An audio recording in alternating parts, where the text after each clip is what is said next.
All right, so today I want to talk to you about mobile lab services. And you can imagine this is somewhat another hybrid between the clinical versus a non-clinical business in healthcare. But the mobile lab services is basically broken down into three key things. It is basically specimen collection. Okay. All right. So you collect specimen from maybe a healthcare system, a small skilled nursing facility, a home health agency, or even some clinics. Your job as a mobile lab service owner is you're collecting specimen, or your drivers are collecting specimen, and then they are logistically moving it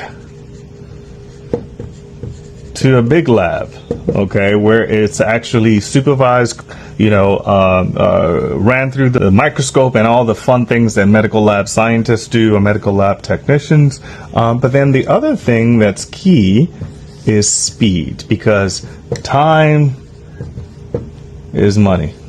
And what happens is when lab services don't offer a timely response, the competitors take the situation. Now, if you're wanting to start one, know that consistency is greater than complexity.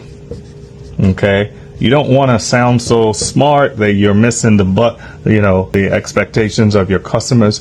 And CLIA is also important to be aware of. CLIA is basically the Clinical Lab Improvement Amendment. It is a federal agency that gives licensure, okay, to lab services. There are different levels of labs. There's some that are point of care testing. There are moderate complexity. There are different levels of lab that one needs to be aware of, but CLIA basically would help you determine where you fall. So it's not as cost prohibitive to start a mobile lab service. It has, I'll call it moderate risk, but I will call it moderate capital.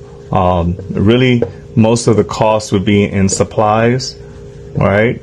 But then you also have to have cash on hand, again, because it is a slow pay business.